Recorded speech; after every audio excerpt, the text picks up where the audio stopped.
This is the American Nightmare, Cody Rhodes. I fucking hate this podcast. Now to your hosts, Tristan and Ian.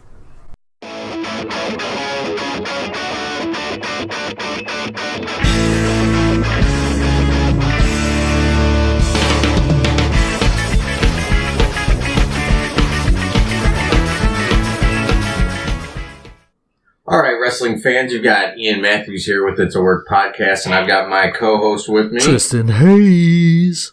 What's up, my man? So today we are just going to bring you an entire show of wrestling topics and gossip.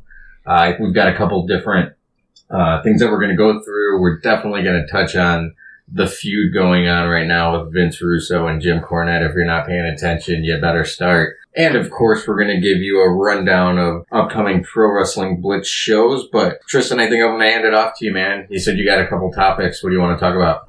There's actually a couple different things that I've been percolating in the old skull the last couple days. But one of the bigger ones that I've been thinking about is the fact that Eric Bischoff has publicly stated that he thinks that no matter what, Hulk Hogan is done with WWE and he's not going to return. He said that they had a conversation about 5 days ago and nothing came up about it, and he believes that genuinely if Hulk was even considering it, he would have talked to him about it. What do you think? You know, that's interesting. You know, we've talked about this a couple times, right? And I fully expected, coming together of WWE and Hulk Hogan for one more time. And with him being part of the kids magazine and things like that, I'm pretty shocked to hear it. What do you think, man? I mean, do you think him and Bischoff are that close? Where Hogan would give him an inside track like that?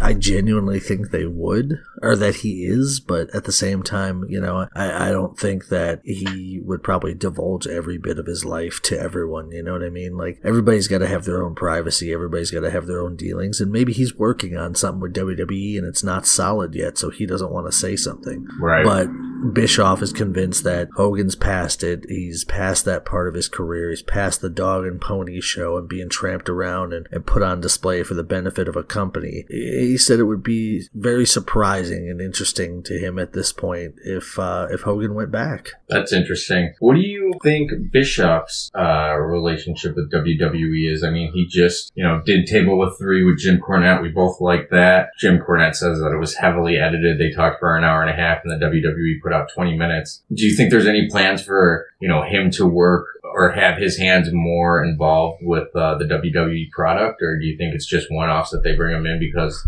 they know he's controversial and people like to hear it? Well, as far as the Table for Three episode, I guarantee any three guys you put there, they could talk for hours and hours, but there's only so much you could put on television, even if it is your own network. So I wouldn't really worry too much or put too much stock in Cornette's complaint. I'm not saying he's lying, but every episode has a certain amount of time, you know what I mean? Right. Bischoff, controversy as he says in his book, Controversy Creates Cash. It's kind of an easy street to go down. It's like when they say sex sells, man. Certain things keep people interested and catch their eye, so why not bring him back from time to time? I don't think he's ever going to be a contracted employee there ever again. I think someday we'll see Hall of Fame for him, but that's about it. I don't know, it'd be cool when Daniel Bryan leaves the WWE and starts his wrestling career up again elsewhere. It'd be cool to see them bring back Eric potentially, or Jim Cornette as the new general manager of SmackDown. I'd welcome either one of those personalities. I'm sad that Paul Heyman has passed those days. Yeah, well, he could just do cooler stuff with people being an advocate, and I would like to see him start to take on faction, right? Like the Heenan family kind of style, where he just advocates for some of the best and brightest stars. That's a good point, and we've all got to be an advocate for something. I'm an advocate for the Wayne Foundation, and I would tell you about it, but who better to do so than the voice of Batman for the past 25 years, Mr. Kevin Conroy. This is Kevin Conroy, the voice of Batman, and I want to urge you to make a generous donation to the Wayne Foundation so we can stop the sexual trafficking of children. Do it, or I'll find you. So we all have one, and I want to take a moment to talk about one of my guilty pleasures, Total Divas. So I cut cable off, dude, and I could watch it on Hulu, and I don't. But when I did have cable, my wife always had the E channel on, and so yeah, I did watch it, but not up to date. So aside from thinking that Chris Jericho himself should have his own reality show, because I guarantee his real life is that interesting, I watched Total Divas, man. When it first came out, I thought it was the dumbest idea, and I was adamant that I wasn't going to watch it. And then by the end of the first season, I was like, yeah, I can't wait for next year. And I'm ashamed to even say that, but first off, it's still unknown whether or not Paige is going to come back, which is not fully surprising because it's kind of unknown where the WWE stands with her and her career right now. Yeah, and, she's obviously been off making that movie, so that's why we haven't seen her, right? I don't know if she's actually involved in the movie. Like, I know she's not acting in it. I would think behind the scenes that she's probably taking part in continuity and making sure that it's all her real life, but yeah. So let's talk about it, man. I mean, we're going to get a little risque here, right? But, I mean, can you let someone that had their boyfriend jizz on a world title come back and wrestle for your company? I don't know. I mean, who hasn't had a sex tape nowadays? The China, X-Pac, Paige, Brad Maddox, Hulk Hogan, Xavier Woods is there. You name it, man. And guess what? We're all adults. We all like sex. It's part of life. You can't fight it. Yeah, but I mean, and I don't want to get down a path here, but I just completely disagree. No. I want to go down a path. No, I just completely disagree with the fact that, you have children looking up to you. You are a role model. I don't care, Charles Barkley said I'm not a role model. It doesn't matter. You are. When you are in front of millions of people, your actions have consequences. You're not a normal person anymore. You cannot keep those type of videos or pictures on your phone in this day and age and expect it not to be leaked and there to be consequences for that. If Dwayne Wade, if any one of the Bears players, right, had that happen to him, I mean, what do you think a professional team would do? I mean, there'd be, I think, hefty repercussions, and that's why you don't see professional athletes, I think, have those type of leaks, and it's bad on Paige. Oh, I mean, here's the thing. One, and I'll put 2 points on this. One, sex is something everyone does. It's adults. It doesn't care if it's man on woman, man on man, woman on woman. We're all doing it. You know what I mean? Yes, it should be a part of our private life. Yes, if you're in the public eye, you need to be a little more careful and maybe not take pictures or videos and put that stuff out there. Some people do it on purpose, knowing that it's going to get out there. Some people do it hoping that it never gets out there, but it does. You really got to watch your ass, man. I mean, it wasn't really a sex video or picture leak scandal, but you want to talk about what happens to athletes? Look at a guy like Tiger Woods. Lost millions in sponsorship. And where is he now? His career is in the crapper. And but he had sex with all those women, and you didn't see a 5-minute clip of it. You know what I mean? So no, you didn't. But the problem still was sex in general, because he was basically saying publicly, I'm a sex addict, man. I got a problem. And look at him now. I mean, we just recently heard the news about him getting a DUI. Well, one of the many other things that I've got right now is I've got to take a moment to thank Bumsy and the Moochers. And if you don't know who they are, they're the band that so graciously allowed us to use their music for the intro and the outro here on the It's a Work podcast. If you want to look them up, they're at Bumsy and the Moochers on Facebook. That's BUMSY and the Moochers, MOOCHERS. As a matter of fact, if I'm not wrong, they're actually going to be performing on Father's Day at none other than St. Joe's Park, the former home of Pro Wrestling Blitz. Well, from a reality show to a money shot on a world title, what else you got? The other thing I got is Eva Marie, obviously, and I know you're going to be sad about this one, but is no longer part of the show moving forward. But there's going to be 2 other additions to that, and it's going to be Nia Jax and Alexa Bliss. Little Miss Bliss and Nia Jax will be joining the cast of Total Divas next season. Oh, okay. We're still on Total Divas. Is Eva Marie still on Total Divas? Nope, she was no longer part of the show. Yeah, and let me just say that I've found the women's, wrestling to be lacking lately. I mean, Charlotte Flair, Sasha Banks, I think are a different caliber type worker in the women's division, and, you just don't need an Eva Marie anybody that's half-assing it in the ring, out there. I will not miss them. I will enjoy, even though I won't watch it probably, but I do enjoy that Alexa Bliss is getting publicity as my Amazon Alexa starts freaking out. Thank you very much.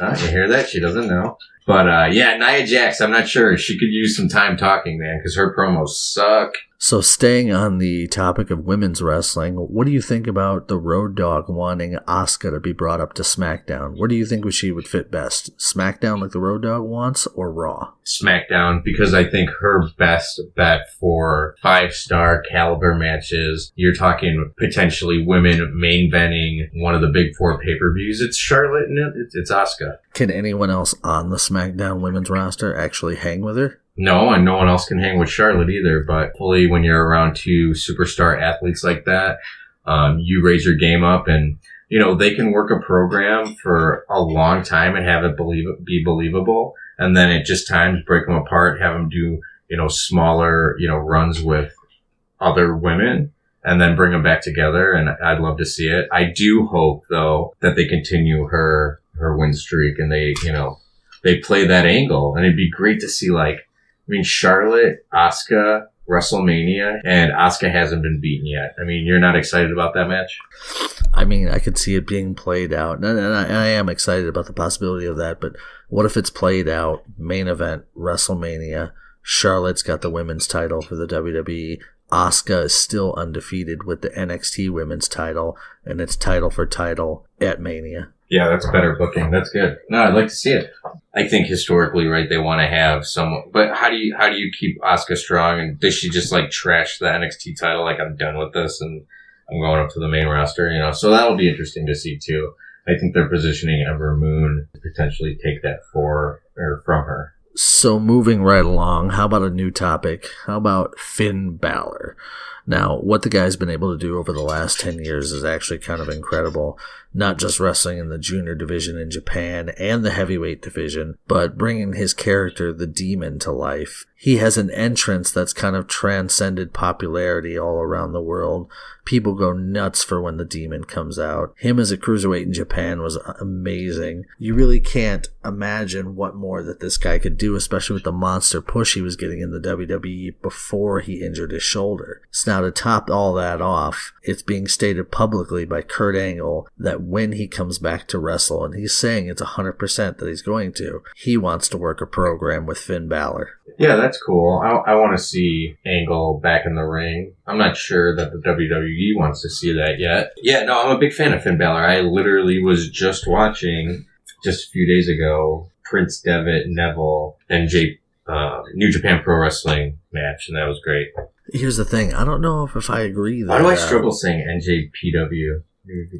Everybody does, man. Everybody does. It does. Roll off the tongue. Here's the thing. I don't know if I agree that WWE doesn't want Angle back in the ring, because I think this whole new storyline that they're doing with him and the text messages that they haven't revealed to us of someone screwing with him is possibly going to lead to Kurt Angle versus the Authority, because it seems like Triple H likes to work with the guys that are towards the end of their career. So don't be surprised if pretty soon we're seeing Triple H versus Kurt Angle, maybe even as early as SummerSlam. Man, Triple H looks pretty badass these days, by the way. So, I was cool. Yeah, I was cool with how he looked at WrestleMania. He's definitely looking better than he has in quite a long time. Remember the way he looked when he was a member of Evolution, man. He was actually kind of looking chubby and shitty, He had those shorts that he was wearing for a while, the compression shorts with his legs all taped up and everything. He wasn't in good shape. I think maybe he needed some time off. Maybe he needed some surgery. But nowadays, I know he's working with some guy specially, but, he looks amazing. No, he does. He's got that big fat beard, too, so he looks grizzly. So I know we've talked about this several times, but we're going to go right back to Jinder Mahal as WWE champion. And I know you're not a big fan of the idea, but you know who is? Jim Ross, WWE Hall of Famer. He says that he's a big fan of the decision to make Jinder Mahal the WWE champion and feels that his random utilization of the Singh brothers, his little sidekicks, may be a bit overdone, but the Bollywood boys take a hell of an ass whooping, and I gotta agree after watching what they let Randy Orton do to him. Not like they really had a choice, but... Again, I think that Are you just done with the whole Jinder Mahal thing? All right, did you watch SmackDown this week? I unfortunately have not gotten to it yet. It's been a busy week. They booked the WWE Championship in the middle of the card, and Kevin Owens finished the show against Shinsuke with the U.S. title. I mean, it just doesn't make a lot of sense to me when you've That's not really shitting on Jinder Mahal. I mean, come on, any card that you're on, Shinsuke Nakamura versus Kevin Owens, that's going to sell more tickets. Right, and that's why it should be for the World Championship and not for the U.S. title. I just don't get it. To be honest, I think that match doesn't even need a title in it to be important. But it'd be cool if it did. It'd be cool if they had it. I don't know. Not a fan of the Jinder title run. I mean, it's great. It's good old school. You could speak Punjabi and hate America, and stupid marks will yell at you. But other than that, like, what else does it have going for it? I'm not looking forward to the Randy Orton rematch in St. Louis. I hope they crush Randy in his hometown like they usually do to people in their hometowns. And I hope Rusev comes back and takes that title. And I've got a, big raging Rusev boner. TNA, or as I call them now, Impact Wrestling, is over in India, and they've been there for a couple of weeks now. What do you think of TNA basically making Sanjay Dutt their Jinder Mahal and strapping him with the X Division Championship just because he's Indian and because they're in India? The Indian market is, one of the biggest total addressable markets out there. I think 1.4 billion people, supposedly. Yeah, I think you're going to continue to see promotions try to gain favor over there, put matches together, put programs together, utilize, superstars that, look and can act. And I mean, Jinder Mahal's Canadian, right? I mean, so whatever. Oh, he's half Canadian, half Indian. Yeah. His parents were from India. He was raised in born in Canada. Right? So I don't know why I said unfortunately. I'm sorry to anyone who's Canadian for just shitting on you. Listen, it's late at night. That just slipped out. Again, as usual, I'm all hopped up on Mountain Dew. Things happen. I mean, I think it's smart business, and I don't watch enough TNA to comment on his work in the ring. I watch enough WWE to know that I don't love genders. Put it this way, and I'm not really shitting on Sanjay Dutt. I'm sure he has his fair share of fans, but in the 15 years I've known of his existence, I can't remember a match where I could ever say, man, I really enjoyed Sanjay Dutt. And can I just not shit on Jinder for a second? I mean, the guy looks great. His promos have definitely come up. As far as quality, there's so much talent in the WWE right now. If he had the U.S. title and was speaking Punjabi, is way better to me. And him and Randy Orton were fighting for that belt. And then you've got, all the top guys like Styles and KO and Shinsuke, fighting for that world title. I think that makes a lot more sense. But that's not how it's booked right now. So how about we talk about Samoa Joe versus Brock Lesnar? What do you think, man? It's amazing. Should this be a WrestleMania match, or is it okay to have it now? It's okay to have it badass anytime, any place. I'll watch that type of match. I mean, JR said it on his recent podcast. I was listening to that, and he said it's a match you can promote with just two names, Lesnar and Joe. I mean, that's all you got to say. If you're a wrestling fan, it's going to be epic. I mean, what he did to Paul Heyman was epic. I'm still a huge mark over the way, and it was when he backed him up in the corner and just the way he was almost gently touching him, kind of consoling him while talking to him very softly, telling him what he was going to do to him, and just the light touches. If you didn't see it, man, you got to check it out because it was just fucking amazing. It actually kind of gave me shivers, and it was almost a Heath Ledger style Joker-esque type movements that he was using. And I don't know if it was intentional or unintentional, who helped put the segment together, but kudos to them. Yeah, kudos to them. If Heyman, his hand is all over that, it just speaks to that wouldn't surprise me. How great he is at, coaxing the best out of a talent in Samoa Joe. He's had some of the most descriptive promos, the Seth Rollins' ligaments popping and snapping, and Heyman, I'm going to put my arm around your neck. I'm going to squeeze it tight. Your eyes are going to go hazy, right? You're going to pass out. It's going to be okay. So we've kind of went back and forth in the women's division tonight, but I just kind of had a thought pop into my head, and I want to get your opinion on it. Currently, they're only doing it on SmackDown, but could a women's Money in the Bank be better on Raw? Or do you think SmackDown is the perfect place to do it? I think the way things are going right now, SmackDown's a better place to do it, right? I like Alexa Bliss having the title, Nia Jax still challenging. You've got Sasha Banks, potentially, hopefully getting back into the mix, and obviously Bayley being a consistent top star there. So I think it makes more sense for SmackDown. But I always thought, and maybe this was, just me, not paying attention, but I always thought like the Money in the Banks weren't going to be show specific. I thought maybe you'd have a couple from each, and I think that might, to make it a little bit different. I think it would have been kind of cool to have 3 or 4 girls from each. Like have Bayley, Sasha, and maybe Nia Jax from Raw. And then have SmackDown be Charlotte, Becky, and... the fact that I can't even think of who I would throw in there as the next one, does that really bode well for SmackDown's women division? No, and I think it's booked right. I think it's going to be a good match. It's interesting. People are saying that Carmella might come out ahead. But I'll be curious to see, Charlotte, obviously, it'd be nice to see her take it and then, win that first Money in the Bank, women's match and then, go on and beat Naomi for the championship. I'm still calling Baron Corbin for the men's. Yeah, a lot of people are, man. I'm surprised, but a lot of people are. But I guess, he doesn't really have a program right now. Exactly. He's the dark horse. He's the one that people aren't calling for the most part. Now let's get to the big topic, the one that actually you had to inform me of, man. Cornette responded recently telling everybody what he thought about Vince Russo after the Table for 3. And Vince Russo, of course, because he can never keep his mouth shut, had to respond. Dude, these were not just responses. I mean, Jim Cornette literally said that Russo can't get his dick hard anymore because he lives in his parent-in-law's basement. He's got no money. And he flat out said that he wished Russo would die. I mean, I think he called his mom a crack whore. I don't remember that part, but the part that legitimately stuck out to me the most was him saying, this is the only person on this planet that I wish would die. Close your fucking mouth, you dick licker. I mean, right? Isn't that how he ended it?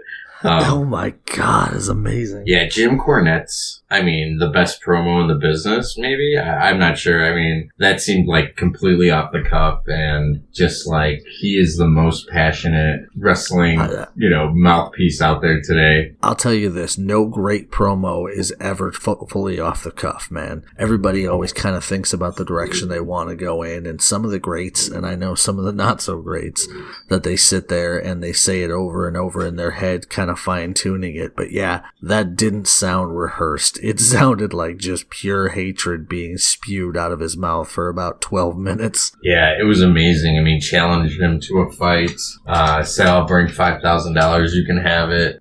Talked about just insulting Russo, his family, his wife on every level, right? I mean, it's just, it was brutal. And what's funny is I'm not a huge Russo fan. I listen to some of his stuff. Nobody is. So good.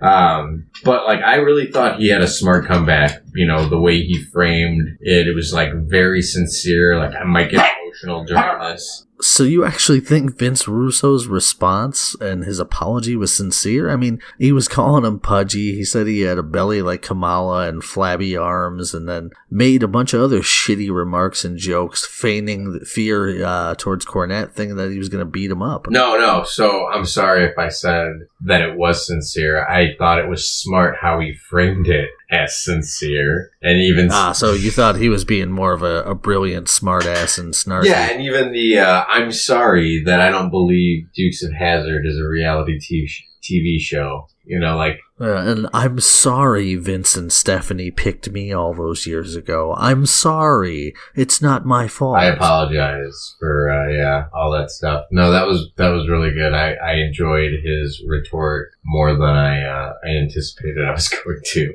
So good on Vince Russo, but I mean, obviously... When you sent it to me and you told me that it was an apology by Vince Russo, I thought there was going to be an actual apology, and it was about 5 minutes in where I was like, yeah, this is not... No, and he made damn well sure to point out that on my 5 acres on the Russo estate, sitting here in my beautiful home, I just finished mowing my lawn, I don't know why I gave him that voice, because that's not what he sounds like. He's got a Brooklyn accent, but which you do, or Jersey. Yeah, which you do well. So I'm not sure why you get. No, I do a Boston accent well. Me and Ben McCoy. I thought, it's the same thing to me. Anyway, so yeah, I mean, send all your cards, letters, and hate mail to Ian Matthews, care of It's a Work Podcast. If you're from New Jersey, Brooklyn, or Boston, yeah, it's Ian Matt IAW Podcast at gmail.com, you motherfuckers. But Vince Russo, Jim Cornette, greatest feud over the last decade. We're talking outside the ring. We're talking reality, right? Well, I mean, isn't it all a work? I don't think this is a work. I think Cornette wants to actually physically watch him die. He actually said, if it were legal to kill someone, or if I knew how to get away with it without being caught, I would murder him. But Corey's smart, man. He knows that when he puts I hate Jim Russo video, or I'm sorry, I hate Vince Russo video out there, you know, I'm clicking right away, brother. Oh, no, it's definitely clickbait, but I still think it's real. Oh, yeah. Yeah, no, I hear what you're saying. But greatest wrestling feud, in my opinion, over the last decade. So we're going to talk a little bit of local wrestling, right? So you've got a match coming up in Indiana. You're going to take on two monsters, two UFC former badasses. What's going on with that? Yeah. Keyword is former. If you remember him at all, you remember UFC Hall of Famer Stephan Bonner from the times he was getting his ass whooped by John Bones Jones and Anderson Silva. And I don't know who Philip Jabroni Baroni is, but he's going to get his ass whooped too because he thinks that he can step in the ring. So who you got with you in this tag match, man? That's the thing, man. It's kind of a strange bedfellow situation, you know. Ben McCoy won't be around at the time, neither will Brendan Conway, so I kind of had to go to the Devil I Know versus the Devils I Don't, and I went and got Machine from the Congregation. Nice. Yeah, I mean, I've known the guy long enough. I'd like to hope that I can trust him just long enough to get through this match, but I'm still going to be kind of looking over my shoulder. But July 16th, Inman's Bowling Alley in Valparaiso, Indiana. Show is going to be on a Sunday, so it starts kind of early. I don't have the exact time on me right now, but I think it's a 1 o'clock show. We're the main event, so it doesn't matter if you get there at 1 o'clock. You can get there a little later, pay to get in, sit down, sift through all the other shit that's going to be on there, and then the main event comes on. All right, Stephen Boner and Jiborowski, if you're listening, you've got 1/3 of the blacklist and 2/4. That's 1/2 of the Congregation. That's a big boy coming at you. I like to call him Stephanie Bonner and Philip Jabroni Baroni. There you go. I will not be at that show because I'm scared of them.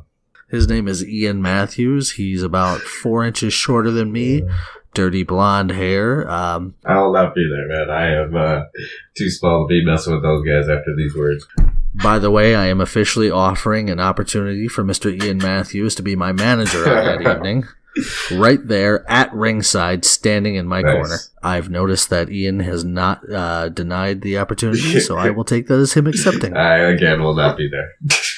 I just watch you sitting in the back of the room with, like, a clay nose and some eyeglasses, a fake mustache. And my microphone. Like you've got like a long wig on. For some reason, you're wearing a poncho and holding a donkey. All right, well, screw that noise. Now we got a Pro Wrestling Blitz update. Hey, this is Tony Scarpone, and you're listening to It's a Work Podcast, probably one of the shittiest ones out there, but you're listening to it, and this is the Blitz Update.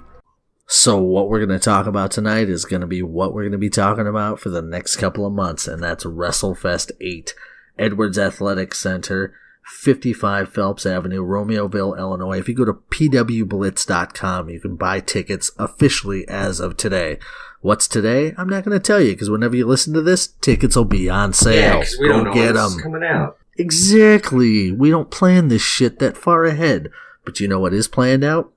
Ray Horza, Daga, Extreme Tiger, Laredo Kid, Garza, Jack Evans, Damian and Bestia, Angelico, Marty the Moth, Taya Valkyrie, Gail Kim, and formerly known in the WWE as John Morrison, now known as Johnny Mundo. Lucha Underground, I like it, man. Yeah, that's your boys, man. I'm getting into it more and more. I'm watching. I finally started picking it up, man. Season 1, episode 7. It's getting really good. Oh yeah. So it's official. It's been announced. The main event for that evening, WrestleFest 8, is going to be the Pro Wrestling Blitz champion, the innovator of Southside Strong Style, the Shogun Chris Logan, versus Aaron Williams, the No Limits champion, title for title. That's going to be a great match. Chris Logan is quickly becoming one of my favorite Pro Wrestling Blitz superstars, so I'm really looking forward to seeing him put it on the line.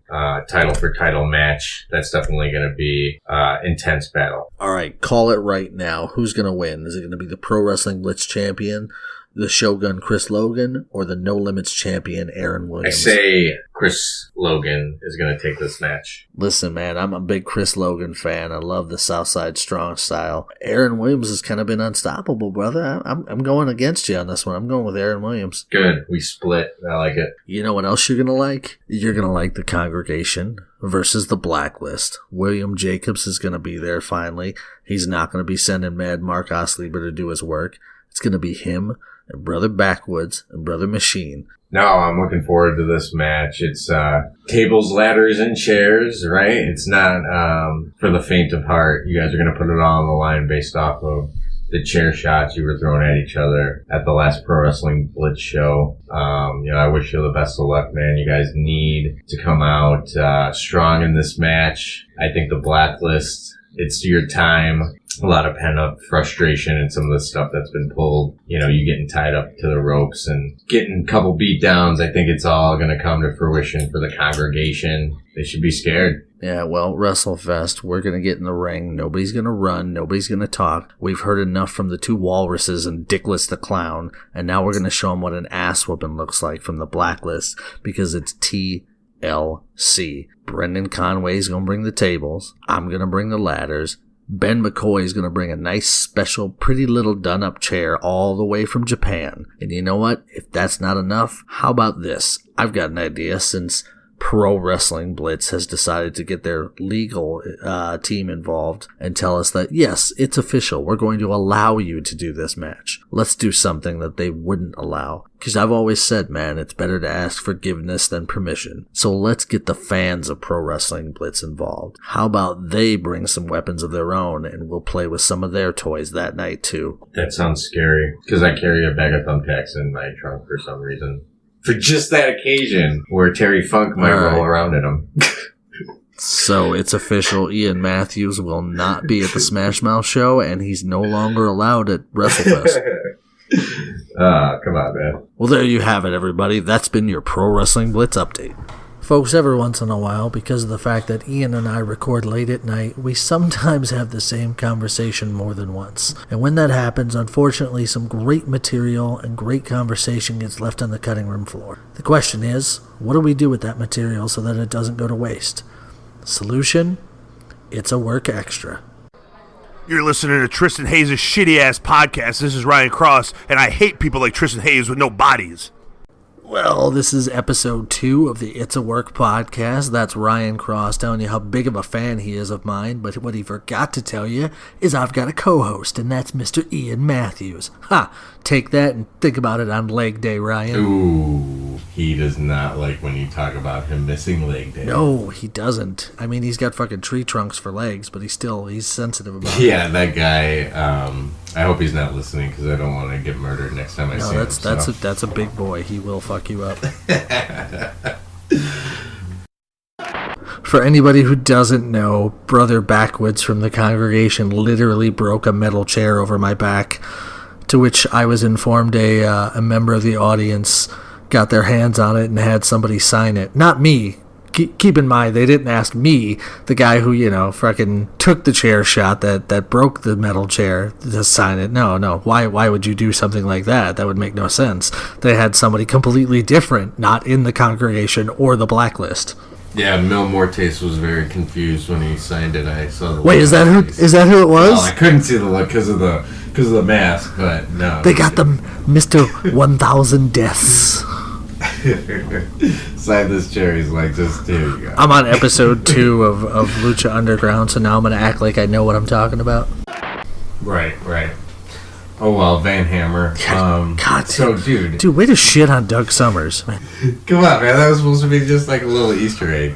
But anyway. No, you want the Easter egg? Go back. We talk about Doug Summers, and I mentioned how he put the Rockers on the map, Shawn Michaels and Marty Jannetty. I talk about how he had Playboy Buddy Rose and Sherry Martel on his side, how he was trained by Harley Race, and then Ian Matthews talks about fucking how he lost to Van Hammer. Wikipedia let me down, dude. It's like, hey, Doug, remember how you're dead? Well, don't forget this one, too. No, dude, Doug, Pretty Boy. It makes me think. Have you ever watched Inside the Actors Studio? It makes me think of the 5 questions at the end. Like, you're sitting there with Doug Summers, and they're like, "If heaven exists, what do you think God would say when you get to the pearly gates?" And you know, Doug Summers isn't sitting there going, well, "You know, that match with Van Hammer, brother. That's why you're here. That's why you're here." Halloween Havoc 91, bro. Rest in peace, Halloween Havoc. Oh, that's funny. I mean, only 2 people have ever not been able to cash in. I believe that was... Damn, who was it? It was John Cena and then one other one. It was Sandow, wasn't it? Sandow? Yeah, Damian Sandow on John Cena. Okay, so I was listening to Going In Raw, right? And they had an episode where they were talking about this. And they were like, you knew Sandow was screwed when they were like, here comes the money in the bank. And then they cut to commercial. Oh yeah, dude, it was kind of pretty much obvious at that point, because with a guy like Sandow, if it didn't happen in like the first minute and a half, it was not happening. The longer that match went, the longer, or the more you knew, you're like, yeah, this isn't happening for him. No, I agree. Are you watching any NJ New Japan right now? Actually, yeah, man, dude, Hold on. Are you watching any New Japan right now? NJPW is always on my DVR, man. Yeah, that's right. For everyone that's listening right now, Ian tried to say NJPW, but he couldn't spit it out, so that's why I had to kind of like bust that out there. It's 12:30 a.m. and I have had a couple 11 to be specific. A couple of these. So yeah, no, but are you watching any of this or what do you mean specifically by this? Any of this isn't me fucking drinking. No, any of this is in New Japan. Any of the Japanese's wrestling and the juniors title. God, I love every bit of this is staying in there. I want everyone that listens to our podcast to know that we're not going for perfection. Like, we're going for reality. And this is the reality. It's late at night. He's drinking. I'm tired. Actually, I'm still thinking about Gal Gadot because I saw Wonder Woman today. But he's drinking. I'm thinking about that. He's got a boner over Russo. I've got a boner over Gal Gadot. But we're still pulling this thing off. And yes, I've been watching New Japan Pro Wrestling. But no, I'm not currently on the Juniors or the Super Juniors tournament. What I recently saw was an amazing match between Naito and Michael Elgin for the Intercontinental title over there. Which, by the way, nobody in New Japan Pro Wrestling is going to be listening, but if anybody can relay that message for me, please get some new leather for that belt, because it's dirty as shit. But that's how Naito likes it, right? I mean, he just disrespects the shit out of that championship. Yeah, dude, he's quickly becoming one of my favorite characters over there. Yeah, Naito's, I mean, he's always been good, but he was always lacking in the character development.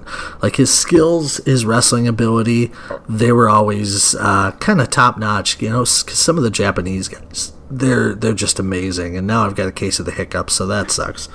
But the Japanese guys themselves, they all come from dojos. They're all very disciplined. They're all in great shape for the most part, even if they don't look it like Ishii, you know.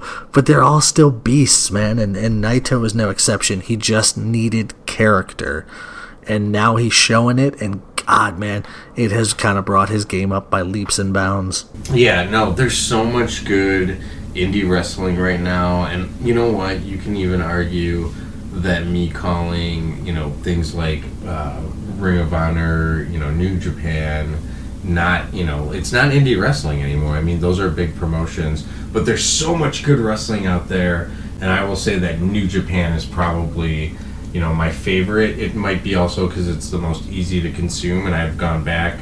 I was just watching, Prince Devitt and Neville, because they had posted that on YouTube. So there's so many good matches, and those guys are some of my favorites over there. So, out of all the guys that they've got over there, like, who are the guys that you really enjoy watching the most in New Japan? And let's hold on, before you get into that, let's take away the American guys that go over there. Let's strictly talk about their talent that they have there.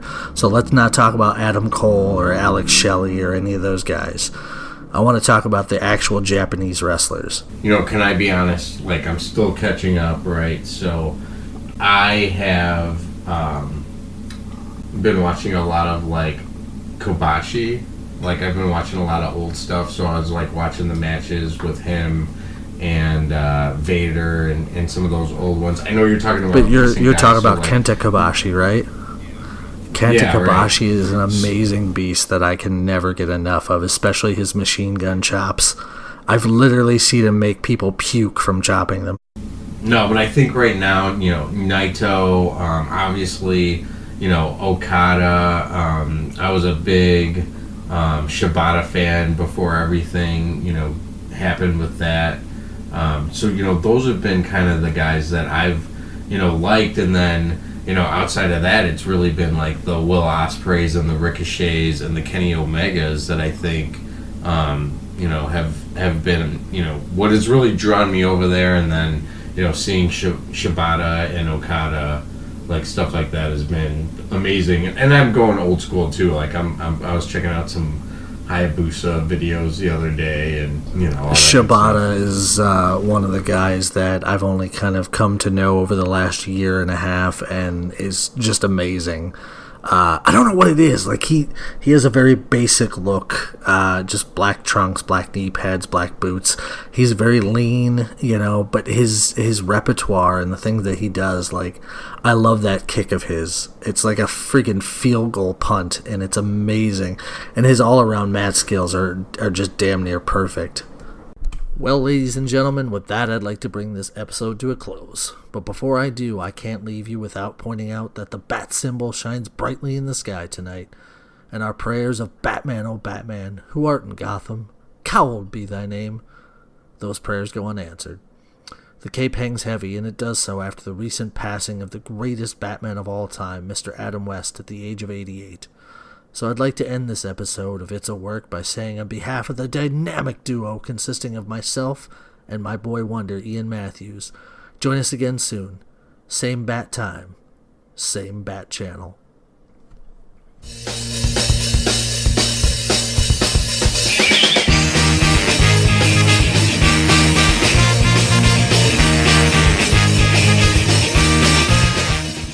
Don't go chasing waterfalls. Are you quoting TLC? What the fuck?